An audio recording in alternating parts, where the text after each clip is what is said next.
বৌমা তোর বাপ মাগা ভালো আসেনি? কাইলে ফোন দিছি আর কইছে ভালো আছে। কি কই শুনো, ইন্দা করবার নেই দেখান চলিয়ে আইছে। পাশের ভাইয়ের মাসুদের হর ভাই তুন গরু হাডাইছে, অন তুই তোর বাপ মারও একখানা ইঙ্গিত দি দিও। কি কইতাম হেতা করে? ব্যাগ কিছু এত বুঝো, ইয়েন বুঝি শিখে দেন লাগে। জামাইর গো ভাই তোর এটা প্রথম করবান, তুই তোর বাপ মারে কই দিবা তোর লাগে গরু হাডাই দিবেন।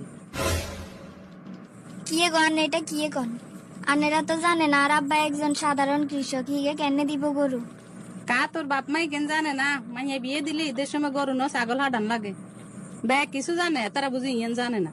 সমাজে আঙ্গ একটা মান সম্মান আছে, আঙ্গ দিকে তাকাই এলো কইবা গরু হাডাই বেল্লাই। আর বিয়ে দিবের সময় এনে আর বাপ মা অনেক টাকা ঋণ হয়ে গেছে, এর ভিতরে হেতা করে কেন কইতাম গরু দিবেন লাই?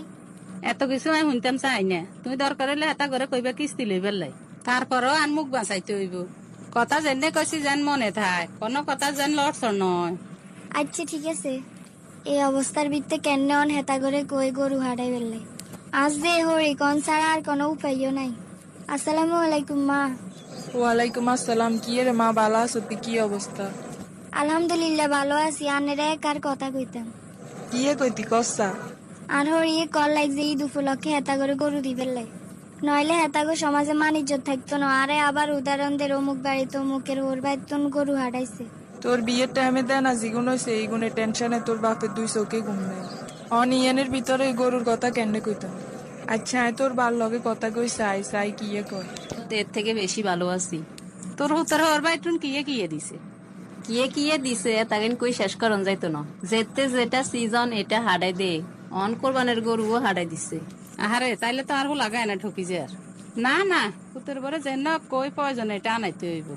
আর হুতে একটা শ্বশুর বাড়ি আইছে। ঠিক আছে আইন উডি। আচ্ছা ঠিক আছে, তুই আরেকদিন আইস।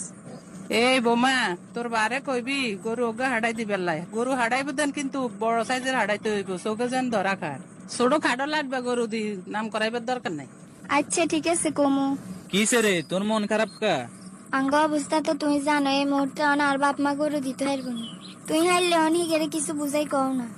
এত বুঝাই হুনাই কইতে মাইতেন না, মা যেন কইছে এটা দন লাগবো। তুই এটা লইয়ার মার্কেটিং করিও না।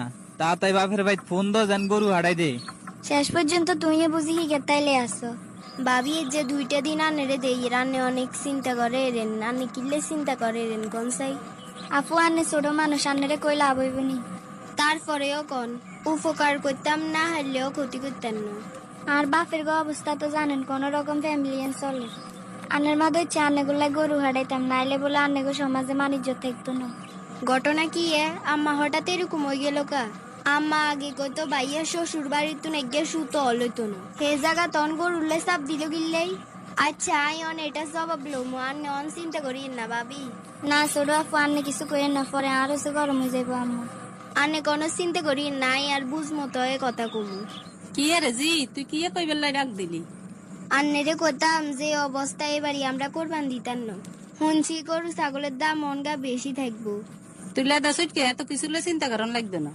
এবার আমরা গরু কিনুন লাগতো না, মা এনে গরুর ব্যবস্থা করিয়ে লেছি। কন্তুন ব্যবস্থা করবে না, না না গোবাই তো নাইবো না কি তোর নানারা কি তো গরুদের হেতা গি মাথা খারাপ হয়েছিনি। তোর ভাইয়ের হর ভাই তো না নাইয়ের, আবার আয় কই দিছি বড় সাই গরু দিই বেল্লাই। মা এটা তো একটা অন্যায়, আনে বাবির বার গোবাই তুন কিল্লে গরু চাইছেন। তুই আর নেই অন্যায় শিখে আরি, তুই মাইয়া কে আতুন বেশি বুঝছি। মাইয়া বিয়ে দিলে কে গরু ছাগল দন লাগে মাইয়া সুখের লাই, আর এটা তো সমাজের অনিয়মে হয়ে গেছে। মা এটা কি কোন কোরআন হাদিস চাইছেননি? হুদ বিয়ে করালে হুতের হর গোবাই তুন গরু ছাগল লইতে হইব। আঙ্গ পক্ষ তুন যদি মানা করে দি তাইলে হ্যাঁ তারা দন লাগেন না। দেখা যাব আস্তে আস্তে সমাজের তুনে নিয়ম উঠি যাব। না না, এই নিয়ম উঠান যাইতো না। শুনেন, সমাজের এই নিয়ম যদি চলতে থাকে এক সময় এটা মহামারী আকার ধারণ করব। কিরকম? এই যে আনে হুদ বিয়ে করে বাবির বার গোবাইতুন গরু লড়েন, দেখা যাব 2-4 বছর হরে আরে বিয়ে দিবেন। আর হর হইয়ে যদি কয় হ্যাঁ তা করে উঠ দিতে হইব, তাইলে আনে কিরবেন? হেতারা খুঁজি কিনলে লইব, আঙ্গ সাধ্যে যা আছে আমরা তা দিব। এতো তাইলে এবার লাইনে আইছেন। বাবির বাপ এরা কিছু দিতে হইলে দিব, না দিতে হইলে নাই, এটা লো আনে বাধ্য করবার কি আছে? বাবির গতুন জোর করিয়া আনাবেন তো এটা হারাম হবো, হালাল হইতো না। আর মাইয়া ছোট হইলেও কথার ওজন আছে। আসলে মা তুই ঠিক কথাই কইস, আমরা সামাজিক মর্যাদা মিলেতাম যাই হুতর বর্গ হচ্ছে জুলুম করিয়ে লাই। না আমি বৌমারা অনে মানা করে দিবি। কই গো বৌমা এদিকে আয়। জি আম্মা কোন? তোরে দেন কইছি তোর মারে কইতি ফোন করে গরুর লাই অন তুই আবার কই দে গরু লাগতো না। না আব্বু কইছে 2 দিনের ভিতরে সুদের হচ্ছে টিয়া লই গরু হারাইব। আহারে আয় কত বড় সাপ হেতা গছে উড়াই দিছি। না রে বৌমা আয় মনে তুনে কইয়ে লাগছি গরু ছাগল কিচ্ছু দন লাগতো না। কিল্লে গো মা হঠাৎ মানা করে রেন কিল্লে? আঙ্গ সমাজে এটা কতুন চালু হয়েছে কইতাম হাইতার না, এটা বর্গ হচ্ছে একটা জুলুম। আমার ইয়া চোখের পর্দা খুলে দিছে নত আয় অন্ধ হয়ে থাকি যেতাম। সমাজের এই একটা অপনীতি, আমরা ছেলের মারা যদি বন্ধ না করি তাইলে আর কোনোদিন বন্ধ হইতো না। এটা আমরা নিজে তুন ছাড়ে দিতে হইব। তুই তোর বাপ মারা আজ যে মানা কর হেতারা জানি ইগিন কিচ্ছু ন দে। ঠিক আছে আম্মা, তাইলে আর মারে অনেক ফোন দি কইয়ের। তাড়াতাড়ি করি তুই ক হেতারা ন গরু ছাগল হাঁটাই দিলে আমি কিন্তু রাখতাম না। এরে মা তোর বাপে টিয়া টোকার লাগছে। কন্যাই টিয়া টোগার? কোরবান আসে তো অন কারো কাছে টিয়া নেই, অন সাই মহাজনের কাছে গেছে হিগে তুন সুতরে টিয়া লন যায়নি।